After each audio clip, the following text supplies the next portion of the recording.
मेरे अब्बू फौत हुए तो अभी उनका जनाजा घर में ही पड़ा था कि हम बहन भाइयों में झगड़ा हो गया। मेरी बहन, उसका शोहर और मेरी भाभी ने लड़ना शुरू कर दिया कि अब्बा जी की सारी जायदाद हम सब में तकसीम होगी, जबकि अब्बा जी ने वसीयत की थी कि मेरी जायदाद में से एक मस्जिद बनवाई जाएगी और आधी जायदाद गरीबों में बांट दी जाएगी और बाकी की आधी जायदाद मेरे बच्चों में तकसीम होगी। मेरे अब्बा जी को हार्ट अटैक आया था और वो फौत हो गए थे।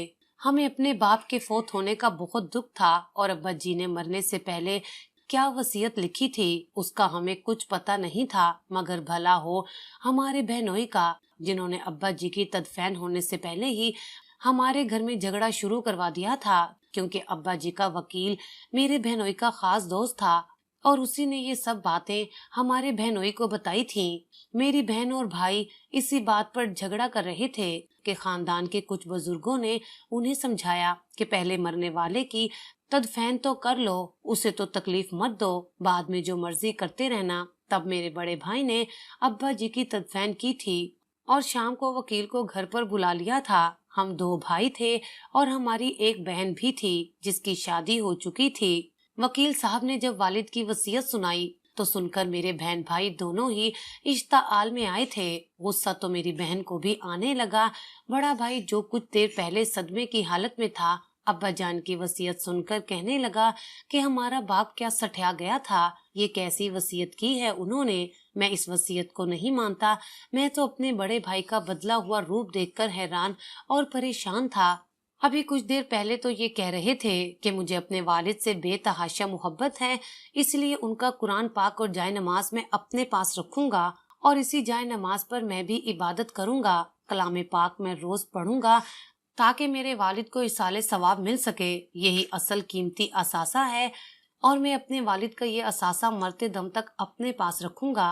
ये सुनकर मुझे अपने भाई पर रश्क हुआ था, लेकिन वकील साहब की वसीयत सुनने के बाद जो रवैया मेरे भाई ने अपनाया था, मैं देखकर जितना भी हैरान होता उतना कम था। अरे भाई के रवैये को तो मैं समझ नहीं पाया था कि मेरा बहनोई भी अकड़े हुए लहजे में कहने लगा कि बुढ़े ने मरने से पहले अपनी औलाद का भी नहीं सोचा। अरे ऐसा शरीयत में नहीं होता।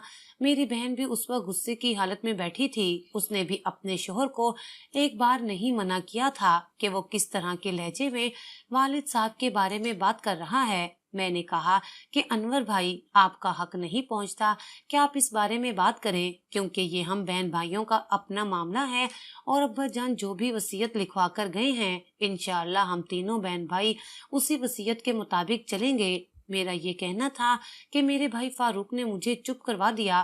कहने लगे, तुम चुप रहो, तुम्हें अभी इन बातों की समझ नहीं है।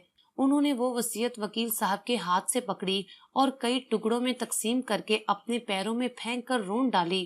कहने लगे कि मेरा बाप शायद बुढ़ापे की वजह से अपनी अक्ल खो बैठा था, इसलिए मुझे उसकी वसीयत कतई मंजूर नहीं है। माली हालात से हम तीनों बहन भाई ठीक ठाक थे, इसलिए मेरे वालिद ने वसीयत में ये बात साफ लिखवाई थी कि एक जामिया मस्जिद उनकी जायदाद को बेचकर बनाई जाए और बाकी का पैसा यतीमों और बेवा औरतों को तकसीम किया जाए। वालिद की जायदाद का बस एक हिस्सा उनकी औलाद में तकसीम किया जाए, जिसमें उनकी दुकानें भी शामिल थी और उनका किराया भी उनकी औलाद को दिया जाए। लेकिन मेरे बड़े भाई को अब्बा की ये वसीयत बिल्कुल गलत लग रही थी। मैंने कहा, भाईजान, हमारे पास पैसे की कोई खास कमी तो नहीं है, फिर आपको वालिद की वसीयत मानने में क्या मसला है। मेरा ये कहना था कि मेरे भाई कहने लगे कि तुम छोटे हो, तुम्हें अभी इन बातों का इल्म नहीं है। जामिया मस्जिद बनाना मेरे बाप का ख्वाब था। लेकिन बड़े भाई कहने लगे कि शहर भर में कोई 1000 मस्जिदें तामीर हैं, एक नई मस्जिद बनाने की जरूरत क्या है। भाई की ये बात सुनकर बहनोई भी खड़ा हो गया। कहने लगा कि फारूक, तुम बिल्कुल ठीक कह रहे हो। अरे इन यतीमों और बेवा औरतों को ये चैरिटी वाले और यतीम खाने देते ही क्या हैं? कुछ भी नहीं, एक ठेला तक नहीं देते। बराए नाम चंद खास लोगों को कुछ रकम दी और बाकी सब अपनी जेब में डाला जाता है। इसलिए हम अपना पैसा कभी भी उनके हाथ में नहीं देंगे। बाप की जायदाद पर सिर्फ औलाद का हक है, इसीलिए सारी जायदाद सिर्फ तुम तीनों के पास ही होनी चाहिए। बहनोई की बात सुनकर मुझे बहुत दुख हुआ था। हालांकि वो खुद भी बहुत अमीर तरीन शख्स था। मेरी बहन ब्याह कर आलिशान घराने में गई थी, लेकिन पैसों के इस लालच ने शायद भाई और बहनोई को अंधा कर दिया था। वकील साहब ने कहा कि मैंने आपको आपके वालिद का पैगाम पहुंचा दिया है। मैं भरे तो जमा हो चुका हूँ, बाकी आप जाने और आपका काम। ये कहकर वकील जा चुका था। मेरे बड़े भाई ने कहा कि चूंकि वालिद के मरने के बाद मैं इस घर का बड़ा हूँ, इसलिए बाकी के फैसले मैं खुद करूंगा। हमारे वालिद ने हमें हमेशा बड़ों की इज्जत करना ही सिखाया था, इसलिए मैंने बड़े भाई के साथ बहस नहीं की, क्योंकि मैं जानता था कि वो अपनी मर्जी ही करेंगे। चंद दिन ताजियत के गुजरने के बाद मेरे बड़े भाई जाकर मेरे वालिद के बैंक अकाउंट से सारी रकम निकलवा कर ले आए, जो कि काफी ज्यादा थी, और उन्हें 3 हिस्सों में तकसीम कर दिया। क्योंकि मेरी वालदा पहले ही इंतकाल कर चुकी थी, मेरी बहन और भाई बहुत खुश थे। उनकी आंखें तो जैसे चमक गई थी। लेकिन मैंने एक ठंडी आह भरी और अपने भाई से कहा कि मेरी बात सुने। आप लोगों ने वालिद की बात को अहमियत देने की बजाय अपनी जेबें भरने को अहमियत दी है, लेकिन मैं अपने हिस्से के पैसों से अपने बाप का ख्वाब जरूर पूरा करूंगा और एक जामिया मस्जिद तामीर करवाऊंगा, ताकि मेरे वालिद की रूह खुश हो जाए। मेरी ये बात सुनकर मेरा बड़ा भाई कहने लगा कि मुझे लगता है कि तुम पागल हो गए हो। अरे लड़के, होश के नाखून लो, तुम पर वैसे भी केस चल रहा है। अपने केस पर पैसे लगाओ और खुद को इस केस से आजाद करवाओ। मैं जिसके साथ कारोबार करता था, वहाँ कुछ ऐसे पेचीदा मसले पैदा हो गए थे जिसकी वजह से मुझ पर गबन का झूठा इल्जाम था। तुमने खुद को इस मुकदमे से आजाद नहीं करवाया तो तुम्हें जेल हो सकती है। और मेरी बात कान खोलकर सुन लो, अगर तुम जेल में चले गए तो मैं तुम्हारे बीवी बच्चों को बिल्कुल भी नहीं पूछूंगा। इसलिए तुम ये बात जहन से निकाल दो कि मैं एक रोटी भी तुम्हारे बीवी बच्चों को तुम्हारे पीछे से दूंगा, बेशक वो भूखे मर जाएं।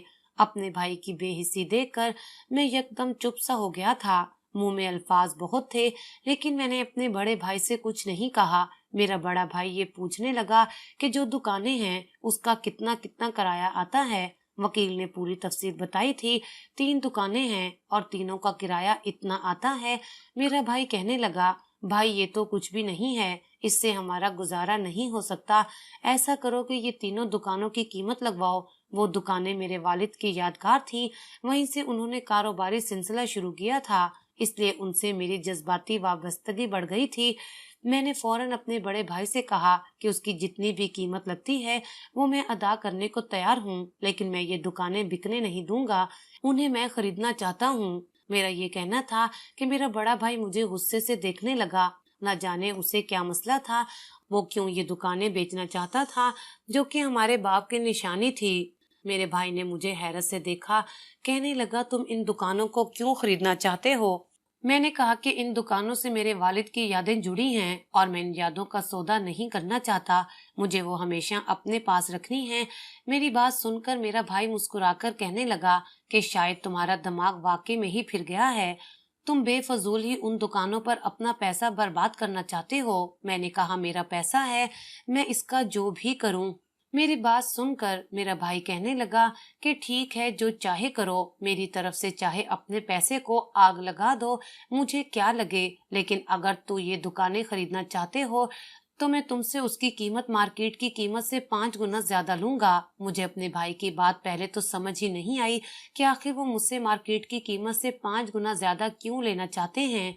उन्हें तो चाहिए था कि मेरे साथ कुछ रियायत करते। फारूक भाई को शायद ये लगा कि ये सुनकर मैं अपनी बात से पीछे हट जाऊंगा, लेकिन मैंने सबके सामने इस बात की हामी भर ली कि मैं ये दुकानों की कीमत आपको 5 गुना ज्यादा देने को तैयार हूँ। मेरी बात सुनकर फारूक भाई तंजिया मुस्कुराए थे। उनको तो लगता था कि शायद मैं पीछे हट जाऊंगा, ये घाटे का सौदा है, मगर मुझे पैसों से ज्यादा अपने बाप की वसीयत और उनकी यादों से मोहब्बत थी। अगले रोज तक मैंने उन दुकानों की 5 गुना ज्यादा रकम अपने भाई को अदा की, जो कि मेरी बहन और भाई दोनों ने आपस में बांट ली थी। मैं तो अभी तक गोया ख्वाब की कैफियत में था कि कैसे ये दोनों इस कदर बदल सकते हैं। क्या ये लोग शुरू से ही वालिद साहब से पैसों की खातिर मोहब्बत करते थे? पैसों की खातिर वो अपने बाप की वसीयत तक को भूल गए और अब उनकी दौलत की खातिर उनकी वसीयत के मुताबिक अगर मैं यतीमों को ये दौलत देना चाहता हूँ तो उन लोगों ने मुझसे भी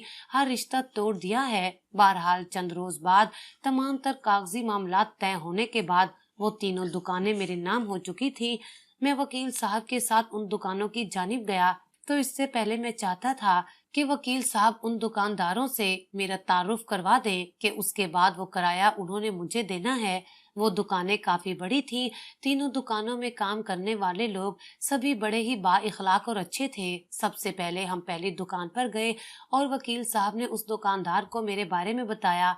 वो शख्स मेरे पास आया और कहने लगा कि ठीक है जनाब, आज के बाद मैं इन दुकानों का किराया आपको दे दिया करूंगा। मगर मैंने गहरी सांस खारिज करके कहा कि तुम ये किराया हो सके तो हर माह की पहली तारीख को दे देना। मैं बाकी दुकानदारों को भी यही कहूंगा, क्योंकि मैं चाहता हूँ कि ये दुकानों का किराया मैं यतीमों और बेसहारा बच्चों पर खर्च करूं। मेरी बात सुनकर न जाने उस शख्स को क्या हुआ कि वो मुझे बहुत सर तक पैर देखने लगा। फिर वो शख्स चेहरे पर मुस्कुराहट सजाकर बोला कि ठीक है, मैं आपको इन दुकानों का किराया 5 गुना बढ़ाकर दे दूंगा। 5 गुना बढ़ाकर लेने की बात सुनी तो मैं सर उठाकर देखने लगा। एकदम से मेरे जहन में मेरे भाई की बात गूंजी थी। मेरे भाई ने तो मुझसे यही कहा था कि वो मुझसे दुकानों की कीमत 5 गुना ज्यादा लेगा। मैं सोच में गुम हो गया। मेरी आंखों में आंसू आ चुके थे। मुझे रोता देखकर वो दुकानदार मुझसे तो कुछ ना बोला, अलबत्ता वकील साहब से कहने लगा कि ये शख्स रोने क्यों लगा है, क्या मेरी बात इसे बुरी लगी है? तो वकील साहब कहने लगे कि नहीं, दरअसल दुकानों की इन्हें 5 गुना ज्यादा कीमत देना पड़ी है, क्योंकि इनके भाई यही चाहते थे कि ये दुकानें बेची जाएं, मगर चूंकि ये दुकानें इनके बाप की निशानी थी, इसलिए वो इन्हें संभाल कर रखना चाहते थे। ये सुनकर वो दुकानदार बड़ा मुतासिर हुआ था। कहने लगा कि आप फिक्र मत करें, आप बड़े ही नेक दिल के मालिक हैं।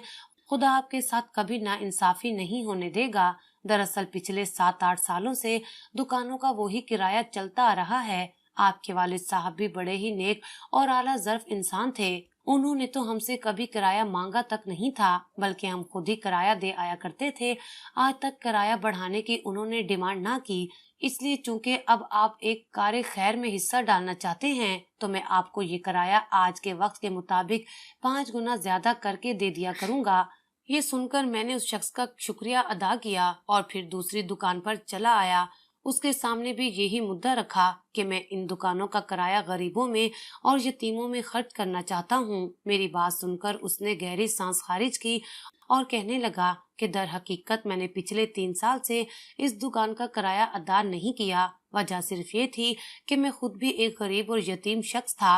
आपके वालिद साहब ने मुझे यहाँ पर मुफ्त में कारोबार लगा कर दिया और आज माशा अल्लाह से मैं इतनी बड़ी दुकान और इसमें रखे कीमती सामान का अकेला वारिस हूँ। आपके वालिद साहब को कहा था कि मैं आपको इस दुकान का किराया वापस कर देता हूँ, मगर आपके वालिद साहब ने अपनी हयात में कहा, नहीं, तुम वो किराया जरूरतमंद लोगों पर खर्च कर दिया करना। अब चूंकि आपने नेक अमल करना है, तो मैं आपको न सिर्फ पिछले सालों का बकाया किराया दूंगा, बल्कि इस माह का किराया भी 5 गुना ज्यादा दूंगा, चूंकि ये यतीमों का हक होगा।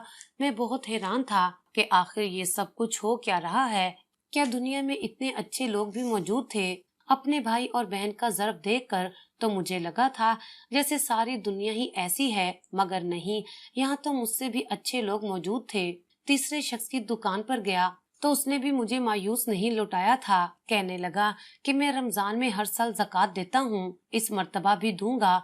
आप मेरे पास चले आना, मैं आपको ज़कात की रकम दे दूंगा। ये तमाम तर बातें सुनने के बाद मैंने सबका शुक्रिया अदा किया और वापस घर चला आया। अभी मैंने घर में कदम ही रखा था कि तभी मुझे मेरी बीवी के चिल्लाने की आवाज आई। मैं तो जैसे अपने ख्यालों की दुनिया से निकला था और भागकर घर में दाखिल हुआ। घर में कदम रखा तो जो मंजर देखा, देखकर तो जैसे मेरे पैरों के नीचे से जमीन निकल चुकी थी, क्योंकि मेरा 17 साला बच्चा सीढ़ियों से फिसल कर गिर चुका था। वो कैसे गिरा था, ये सब तो मैं उस वक्त पूछने की हालत में ही नहीं था, क्योंकि मेरे बच्चे के दिमाग पर चोट लग चुकी थी और उसके नाक और कानों से बेतहाशा खून जारी हो चुका था। कुछ समझ नहीं आ रही थी कि क्या करूं, इस खून को रोकूं या बहने दूं, क्योंकि हो न हो उसके दिमाग की कोई नस लीक हो चुकी थी। अगर इस खून को रोका जाता तो उसके दिमाग में खून चला जाता और उसके लिए मजीद खतरा हो सकता था। मैंने अपने बच्चे को उठाया, गाड़ी में डाला और हम दोनों मियाँ बीवी फौरन अस्पताल पहुंचे। ये मेरा इकलौता बेटा था, मगर जहनी माजूर था। बचपन में जब ये 1 साल का था तो बेड से बहुत बुरे तरीके से गिरा था। उस वक्त भी इसके नाक और मुंह से यूं ही खून आया था। जिसके बाद जैसे जैसे वो बड़ा हुआ, उसकी ज़हनी कैफियत बिल्कुल बचकाना ही रही। एक मर्तबा फिर उसकी यही हालत हो चुकी थी। मुझे तो जैसे सब कुछ भूल चुका था। मैं अपने बच्चे को डॉक्टर के साथ अंदर भेज चुका था। मेरी बीवी बहुत रो रही थी और मैं अपने रब के हजूर दुआ कर रहा था कि मेरा बच्चा बच जाए। भले ही वो नॉर्मल ना था, मगर मेरे लिए दुनिया की हर खुशी से बढ़कर अजीज था। कुछ देर बाद डॉक्टर बाहर आए। कहने लगे कि आपका बच्चा कोमे की कैफियत में जा चुका है। हमें नहीं लगता कि वो बच पाएगा। बस आप लोग दुआ करें। अब दुआ ही है जो आपके बच्चे को बचा सकती है। मैं तो जैसे जिंदगी और मौत की सूली पर लटक चुका था। मेरा बच्चा कई मशीनों और नलकियों के बीच पड़ा था। उसके दिमाग का खून आना तो बंद हो चुका था, मगर उसे होश नहीं आया था। 3 हफ्ते गुजर चुके थे कि मेरा बच्चा यूं ही अस्पताल में बेसुध पड़ा था। 3 हफ्तों बाद जब मैं उसके सिरहाने बैठा, उस पर आयतल कुर्सी पढ़कर दम कर रहा था, तो उठते ही उसने बिल्कुल आम लोगों जैसे बात की, तो जैसे मेरे लिए एक पल के लिए दुनिया रुक चुकी थी। उसके अल्फाज में जरा भी लग्जिश नहीं थी। वो जो पहले अटक अटक कर और बच्चों की तरह बातें करता था, अब वैसा कुछ भी नहीं था। डॉक्टर ने जब मेरे बच्चे को बिल्कुल तंदुरुस्त देखा तो वो भी हैरान हुए बगैर नहीं रह सके। कहने लगे कि ये तो मुआवजा हो गया। फौरन मेरे बच्चे के तमाम तर टेस्ट किए गए और कहा जाने लगा कि आपके बच्चे के दिमाग पर गहरी चोट की वजह से तमाम तर खराबी दुरुस्त हो चुकी है। ये बिल्कुल सेहतयाब हो चुका है। केयर करने की जरूरत है। मैं डॉक्टरों का शुक्रिया अदा करने लगा, मगर डॉक्टर ने कहा कि नहीं, ये हमारा कोई कमाल नहीं। यकीनन ये आपकी कोई नेकी है या आपके हाथ की खैर है, जिसकी बिना पर खुदा ने आपके बच्चे को बिल्कुल तंदुरुस्त कर दिया। मेरे जहन में बेसाख्ता एक बात आई थी कि सदका देना तो बीमारियों को खत्म कर देता है। मैंने तो अभी सिर्फ सदका देने की नीयत की थी और मेरी नीयत के बदले ही मेरे रब ने मेरे बच्चे को बीमारी से सेहत अता फरमा दी थी। उसी पल मैं गया और अपने पास मौजूद रकम से मैंने यतीम खाने में एक माकूल रकम जमा करवाई। मेरी बहन भाई और बहनोई को इससे कोई फर्क नहीं पड़ता था। हर माह मुझे वो किराया मिलने लगा और मैं जाकर यतीम खाने में देने लगा। एक मर्तबा बहनोई और फरूक भाई ने मुझे देखा तो एक मर्तबा फिर मेरा मजाक उड़ाने लगे। कहने लगे कि अभी तक तुम्हारा बचपना खत्म नहीं हुआ। पागल लड़के, कब तक चैरिटी वालों को ये सब कुछ देते रहोगे? उसी पल मेरा बहनोई बोला कि ये चैरिटी वाले तो अपनी जेब भरते हैं, ये अपने पास मौजूद यतीमों को कहाँ कुछ देते हैं। इन चैरिटी फाउंडेशन वालों के तो हाथ पांव काट कर सड़क पर बिठाकर भीख मंगवानी चाहिए। मैंने बहनोई की बात सुनी तो बोल उठा कि अगर हर एक की सोच आप ही की तरह होती तो आज यहाँ पर चैरिटी के जा बजा सेंटर ना बने होते, बल्कि हर कोई अपनी ही जेबें भर रहा होता। यतीम खाने से निकलकर कामयाब होने वाले बच्चे कब के कचरे के ढेरों पर ही मरे हुए मिलते। मेरी बात पर मेरा बहनोई गुस्सा कर गया था, यहाँ तक कि मुझे मारने को भी आया, मगर मैं वहाँ से जा चुका था। मेरे बड़े भाई और मेरा घर आमने सामने ही था। एक रोज जब मैं काम से वापस घर आया तो मुझे घर के बाहर पुलिस खड़ी नजर आई। पुलिस को देखा तो मैं हैरान हो चुका था, क्योंकि वो पुलिस मेरे भाई के घर के बाहर खड़ी थी। मैंने जब जाकर पूछा तो पता चला वो मेरे भाई को ढूंढने आए थे, जबकि मेरा भाई तो मौके पर ही वहाँ से भाग चुका था। मेरा भाई कस्टम क्लियरेंस का काम करता था और उन्होंने इस मामले में गैर कानूनी काम किया था, जिसका पता अब सीनियर्स को चला और यूं उनके खिलाफ अच्छा खासा मुकदमा बन चुका था। उसी के साथ ही जो गबन की वजह से मुकदमा मुझ पर बनाया गया था, वो हुकूमत की तरफ से आम माफी नामे से मुझे माफ कर दिया गया और मैं भी इस मुकदमे से बरी-उल-जमा हो चुका था। मुझे तो हैरानगी थी कि ये सब कैसे खुदा का करम मुझ पर हुआ है। मेरे बड़े भाई फारूक को पुलिस पकड़कर ले जा चुकी थी और अब उसकी बीवी मेरी कफालत में आ चुके थे। मेरे भाई की तमाम तर प्रॉपर्टी को भी जब्त कर लिया गया था।